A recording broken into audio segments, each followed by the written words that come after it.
தமிழ் உறவுகளுக்கு வணக்கம். இது உங்கள் வேர்களை தேடி தமிழ் மீடியா. நோயற்ற வாழ்வே குறைவற்ற செல்வம் என்பது பழமொழி. உடல் ஆரோக்கியம்தான் மற்ற எல்லா செல்வங்களையும் விட சிறந்தது. இன்னும் சொல்லப்போனால் மற்ற செல்வங்களை பெறவும் பெற்ற செல்வத்தை அனுபவிக்கவும் ஆரோக்கியம் இன்றியமையாததாக திகழ்கிறது. எவ்வளவு பெரிய பணக்காரர்கள் என்றாலும், உயர் பதவி வகிப்பவர்கள் என்றாலும், கல்வி ஞானம் உடையோர், நாவன்மை மிக்கோர், உழைப்பாளிகள் போன்றோருக்கு ஆரோக்கியம் இல்லையெனில் அவர்களது கல்வியும் உழைப்பும் நாவன்மையும் இந்த உலகுக்கு பயன்படாமலே போய்விடும். இந்த உலகில் ஆரோக்கியம் இல்லையெனில் திறம்பட செயலாற்ற முடியாது. சுவர் இருந்தால்தானே சித்திரம் வரைய முடியும். எனவே நோயற்ற வாழ்வுக்கு நம் தமிழகத்தில் எத்தனையோ ஆலயங்கள் இருந்தாலும் குறிப்பிட்டு சொல்ல வேண்டிய 2 ஆலயங்கள் சிதம்பரம் சீர்காழிக்கு அருகில் இருக்கும் வைத்தீஸ்வரன் கோவில், இரண்டாவதாக சென்னை பூந்தமல்லிக்கு அருகில் இருக்கும் வைத்தீஸ்வரன் கோவில். இந்த 2 ஆலயங்களுள் ஏதாவது ஒரு ஆலயத்திற்கு சென்று வந்தால் போதும், நோயற்ற வாழ்வை பெறலாம் என்பது சான்றோர்களின் வாக்கு. இன்றைய காணொளியில் சென்னை பூந்தமல்லிக்கு அருகில் இருக்கும் வைத்தீஸ்வரன் கோவில், செவ்வாய் பரிகார தலமாக விளங்கும் வைத்தீஸ்வரன் திருக்கோவிலின் ஸ்தல வரலாறு, சிறப்புகள் ஆகியவற்றை தான் பார்க்க போகிறோம். காணொளியை ஸ்கிப் பண்ணாமல் முழுசா பாருங்க. நீங்கள் இன்னும் நம்ம சேனலுக்கு சப்ஸ்கிரைப் பண்ணலைன்னா சப்ஸ்கிரைப் பண்ணிடுங்க. மறக்காம பக்கத்தில் இருக்கிற பெல் பட்டனை ப்ரெஸ் பண்ணிடுங்க. வாங்க காணொளிக்குள்ள போகலாம். நம்ம சேனலில் ஏற்கனவே பதிவேற்றம் செய்யப்பட்ட சிதம்பரம் சீர்காழிக்கு இடையில் அமைந்திருக்கும் வைத்தீஸ்வரன் திருக்கோவில் தேவார பாடல் பெற்ற ஆலயம், எல்லா விதமான பிணிகளையும் தீர்க்கவல்ல ஆலயம். அந்த வைத்தீஸ்வரன் திருக்கோவில் போலவே மகிமையுடைய மற்றொரு ஆலயம்தான் சென்னை பூந்தமல்லியில் அமைந்திருக்கும் அருள்மிகு தையல் நாயகி சமேத வைத்தியநாத சுவாமி திருக்கோவில். ஏறத்தாழ 1000 ஆண்டுகள் பழமை வாய்ந்த சிவாலயம் இது. சிதம்பரம் வைத்தீஸ்வரன் கோவில் போலவே அங்கார பகவான், அதாவது செவ்வாய் கிரக பரிகார ஸ்தலமாக விளங்குகிறது இந்த பூவிருந்தவல்லி வைத்தியநாத சுவாமி திருக்கோவில். சென்னை நகரில் உள்ள செவ்வாய்க்கான நவகிரக ஸ்தலமாக இந்த ஆலயம் விளங்குகிறது. கருவறையில் வெளியில் பனைமரத்தின் கீழே கல்லில் செவ்வாயின் பாதம் செதுக்கப்பட்டுள்ளது. செவ்வாய் தோஷம் உள்ளவர்களுக்கு இது ஒரு சிறந்த பரிகார ஸ்தலமாக விளங்குகிறது. இந்த தலத்தில் செவ்வாய் பகவான் சிவபெருமானை வணங்கி வழிபட்டு பேறு பெற்றதாக ஐதீகம். அங்காரகனுக்கான சிறப்பு பூஜைகள் ஒரு செவ்வாய்க்கிழமைகளிலும் இங்கு சிறப்பாக நடைபெறுகிறது. இந்த கோவிலின் பிரகாரங்கள் மிகவும் பெரியது. உள்பிரகாரத்தில் ஸ்ரீ தட்சணாமூர்த்தி, ஸ்ரீ பிரம்மா, ஸ்ரீ சுப்பிரமணியர், ஸ்ரீ சண்டிகேஸ்வரர், ஸ்ரீ துர்க்கை ஆகியோருக்கான தனித்தனி சன்னதிகளும் இடம்பெற்றுள்ளது. இந்த பிரகாரத்தில் ஸ்ரீ ஆதி சங்கரால் நிறுவப்பெற்ற 3 ஸ்ரீ சக்கரங்களும் அமைந்துள்ளது. அந்த 3 ஸ்ரீ சக்கரங்களுக்கும் தனித்தனி திருநாமங்களும் உண்டு. அதாவது ஸ்ரீ சக்கரம், ஸ்ரீ சுப்பிரமணிய சக்கரம், ஸ்ரீ சண்முக சக்கரம் என்று அழைக்கப்படுகிறது. வடக்கு பிரகாரத்தில் வாசல் நோக்கி பானலிங்கம் அமைந்துள்ளது. கோவிலின் கோபுரம் கிழக்கு புறமாக இருந்தாலும் பிரதானமும் ராஜகோபுரமுமானது வடக்கு பக்கம்தான் அமைந்திருக்கிறது. நுழைவு வாயிலில் உள்ள இடத்தில் நிறைய சிற்பங்களை காண முடிகிறது. மாசி மாதம் 21 முதல் 25 முடிய 5 தினங்களில் நடைபெறும் சூரிய பூஜையின் பொழுது சூரிய பகவானின் கிரணங்கள் சிவலிங்கத்தின் மீது படுகிறது. சனி பகவான் விசேஷமாக அருள்கிறார் இந்த தலத்தில். அவரை வழிபட்டால் சனி பாதிப்புகளில் இருந்து, குறிப்பாக நோய் உபாதைகளில் இருந்து விடுபட்டு விடலாம் என்று சொல்கிறார்கள் பலனடைந்த பக்தர்கள். செவ்வாய் பகவான் இந்திரனுக்கு உதவி செய்ததால் அடைந்த சாபம் நீங்குவதற்காக இந்த பூவிருந்தவல்லி வைத்தீஸ்வரன் திருக்கோவிலுக்கு வந்து சிவபெருமானை பூஜித்து சாபம் நீங்க பெற்றிருக்கிறார். வெண் தாமரை செல்வியாகிய கலைமகள் இறைவனை வழிபட்டதால் பூவிருந்தவல்லி, அதாவது பூக்கள் நிறைந்து தன்னென்று தென்றல் வீசியதால் பூந்தன் மல்லி என்று திருநாமம் ஏற்பட்டு தற்பொழுது பூவிருந்தவல்லி மற்றும் பூந்தமல்லி என்று இந்த தலத்தை அழைக்கப்படுகிறது. சென்னையில் உள்ள நவகிரக தலங்களுள் செவ்வாய் பரிகார தலமாக இந்த ஆலயம் விளங்குகிறது. இந்த ஆலயத்து அன்னையின் திருநாமம் தையல் நாயகி என்று நான் கூறினேன்.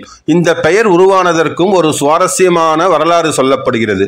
அதாவது கிழிந்த உடைகளை தையல் போட்டு தைத்து புதியதாக ஆக்குபவரை தையல்காரர் என்று அழைக்கிறோம்.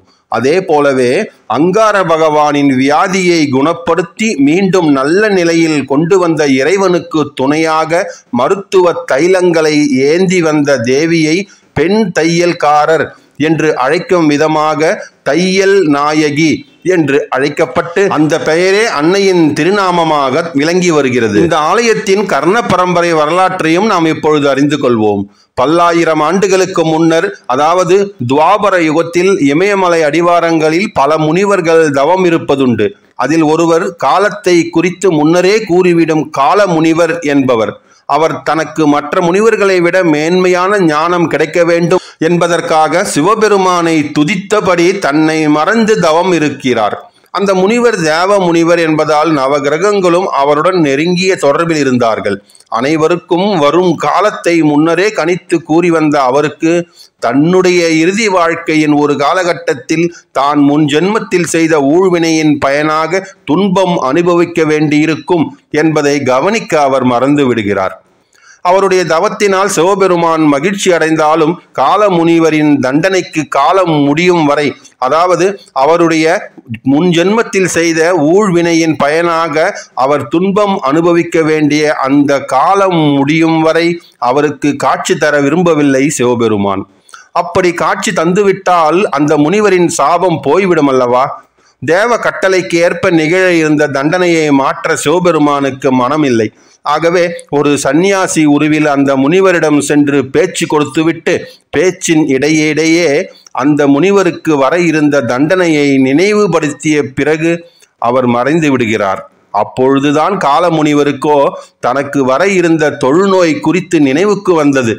சாதாரணமாக யாருக்கும் குறிப்பிட்ட காலத்தில் துன்பம் அல்லது இன்பம் தோன்றுமோ அதற்கான கிரகங்கள் அவர்களது ஜாதகத்தில் அந்தந்த தன்மையை தரும் இடத்தில் சென்று அமர்ந்து கொண்டு அந்த பலன் ஏற்பட வழி செய்வார்கள். அந்த நிலையில் அங்காரக பகவான் அவருக்கு நோய் தரும் இடத்தில் அமர வேண்டியிருந்தது.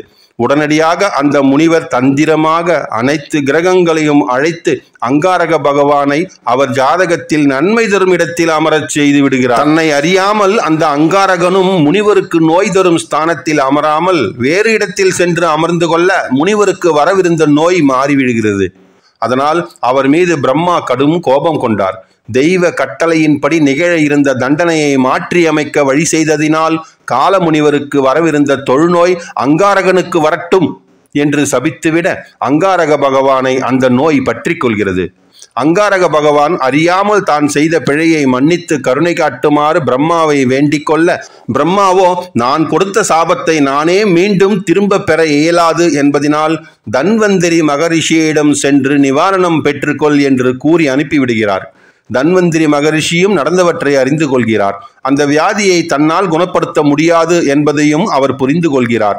ஆகவே அவர் அங்கார பகவானிடம் அந்த வியாதி குணமடைய வேண்டும் என்றால் அதற்கான ஒரே வழி பூலோகத்திற்கு மனித உருவில் சென்று சிவபெருமானை துதித்து சாப விமோசனம் பெற்று உன்னுடைய வியாதியை விலக்கிக் கொள்ள வேண்டும் என்று கூறுகிறார். அவர் ஆலோசனையை ஏற்று அங்கார பகவானும் மனித உருவெடுத்து பூமிக்கு வந்து பல இடங்களிலும் அமர்ந்து கொண்டு சிவபெருமானை துதித்து தவம் செய்து வந்தார். அப்படி அங்காரக பகவான் அமர்ந்து தமது நோய் குணமடைய சிவ தவம் செய்த இடங்களே பிற்காலத்தில் வைத்தியநாத பகவான் அவதரித்த ஸ்தலங்களாகி வைத்தியநாத சுவாமி ஆலயங்களாக உருவெற்றன. காலம் கடந்தது. ஒரு நாள் சிவபெருமான் தனது மனைவி பார்வதியுடன் மனித உருவில் அங்கார பகவான் தவம் செய்த இடத்திற்கு சென்று தாம் மருத்துவர் என கூறிக்கொண்டு அவருடைய வியாதியை குணப்படுத்துகிறார். பார்வதி தேவியும் அவளது கைகளில் சில தைல குடுவைகளை ஏந்தி வருகிறாள் அல்லவா? அதனால் அங்கார பகவானின் வியாதி குணமடைந்த பிறகு அடுத்த சாபம் விலகிய அங்கார பகவானுக்கு அவருடைய பழைய உருவம் திரும்ப வர ஒரு கணம் தன்னை மறந்து ஸ்தம்பித்து நின்ற அங்கார பகவான் அடுத்த கணமே தன்னை குணப்படுத்தியது மருத்துவர் உருவில் இருந்த சிவபெருமானும் பார்வதி தேவியும் தான் என்பதை உணர்ந்து அவர்கள் கால்களில் விழுந்து வணங்கி ஆசிகளை பெற்றுக்கொள்கிறார். சிவபெருமானிடம் அவர் ஒரு வரத்தையும் அப்பொழுது வேண்டுகிறார். அவர் வேண்டியது என்னவென்றால் தனது நோயை எந்த இடத்தில் சிவபெருமான் குணப்படுத்தினாரோ அந்த இடத்திலும் எந்தெந்த இடங்களிலெல்லாம் வியாதியுடன் அமர்ந்து கொண்டு சிவபெருமானை துதித்து தவம் செய்தாரோ அந்த இடங்களிலெல்லாம் சிவபெருமான் வைத்தீஸ்வர பகவானாகவும் வியாதிக்கான தைலங்களை ஏந்தி வந்த பார்வதி தேவி தைல நாயகியாகவும் அவதரித்து அங்கிருக்கும் ஆலயத்தில் அமர வேண்டும் என்பதே அவருடைய வேண்டுகோள். அது மட்டுமல்ல, அந்த ஆலயங்களில் தானும், அதாவது அங்கார பகவானுக்கும் ஒரு தனி சன்னதி அமைய வேண்டும் என்றும் அவர் வேண்டிக் கொள்கிறார். மேலும் யாருக்கெல்லாம் ஜாதகத்தில் தன்னால் தோஷம் ஏற்படுமோ, அதாவது செவ்வாயால் தோஷம் ஏற்படுமோ, அவர்கள் எல்லோரும் வைத்தீஸ்வர சுவாமி ஆலயத்திற்கு வந்து தன்னை வேண்டி பூஜை செய்தால் அந்த தோஷத்தின் கடுமையை முற்றிலுமாக விளக்க முடியாவிட்டாலும் அதன் தன்மையை வெகுவாக குறைப்பேன் எனவும், அதனால் அவர்கள் படும் துயரங்கள் அவர்களால் தாங்க முடிகிற அளவிலேயே இருக்கும் என்றும் கூறி அதையும் சிவபெருமான் ஏற்றுக்கொள்கிறார். ஒருவருக்கு கர்மாவினால் ஏற்படும் தண்டனையை முற்றிலும் அகற்றுவது தெய்வ நியதிக்கு எதிரானது என்பதனால் அதன் தாக்கத்தை மட்டும் வெகுவாக குறைப்பது என்பதே சரியான நிலைப்பாடாகும் என்பதால் அங்காரக பகவான் இந்த முடிவை எடுக்கிறார். இதனால்தான் நோய் நொடிகள் விலக வைத்தீஸ்வர சுவாமி ஆலயத்திற்கு சென்று வைத்தியநாத சுவாமி மற்றும் தையல் நாயகியை வணங்கி துதித்த பிறகு அங்கார பகவானையும் துதிப்பது அவசியம் என்பது நியதி. இவ்வாறு துவாபர யுகத்தில் அங்காரக பகவான் நிறுவியதாக கூறப்படும் இந்த ஆலயம் 4 யுகங்களை தாண்டி பிரளய காலத்தில் ஏற்பட்ட பிரளயத்தில் கூட அழியாமல் இருக்கிறது என்று சொல்கிறார்கள் பண்டிதர்கள். அதே போல பிரளய காலத்தில் உலகெங்கும் கொடிய விஷ ஜுரம் பரவி உயிர்கள் நிறைய பலி போன பொழுது வைத்தீஸ்வர பகவான் இந்த ஆலயத்திலேயே 3 முகங்களை கொண்ட ஜுவரஸ்வரர் என்னும் அவதாரம் எடுத்து அந்த ஜுரத்தை கட்டுப்படுத்தி இருக்கிறார். பகவான் ஜுரஹரேஸ்வரருக்கு இந்த ஆலயத்தில் இதனால்தான் தனி சன்னதி அமைந்துள்ளது என்றும் சொல்லப்படுகிறது. விஷ ஜுரமும் விஷ காய்ச்சலால் பாதிக்கப்பட்டவர்கள், நீண்ட நாட்களாக ஜுரம் தம்மை விட்டு விலகாமல் இருப்பவர்கள் பூந்தமல்லி வைத்தீஸ்வரன் திருக்கோவிலுக்கு வந்து வைத்தியநாத சுவாமியும் தையல் நாயகியையும் அங்கார பகவானையும் ஜுரஹரேஸ்வரரையும் வணங்கினால் அவர்களுடைய ஜுரம் உடனே விலகிவிடுகிறது என்றும் சொல்கிறார்கள் பக்தர்கள். சென்னை பூந்தமல்லி பேருந்து நிலையத்தில் இருந்து சரியாக 1 கிலோமீட்டர் தொலைவில், அதாவது நடந்து செல்லும் தொலைவிலேயே வைத்தீஸ்வரநாத சுவாமி திருக்கோவில் அமைந்திருக்கிறது என்று கூறி உங்களிடமிருந்து விடைபெறுகிறேன். இந்த காணொளி உங்களுக்கு பிடித்திருந்தால் லைக் பண்ணுங்க, ஷேர் பண்ணுங்க, மறக்காம உங்கள் கருத்துக்களை கமெண்ட் பாக்ஸ்ல கமெண்ட் பண்ணுங்க. நன்றி, வணக்கம்.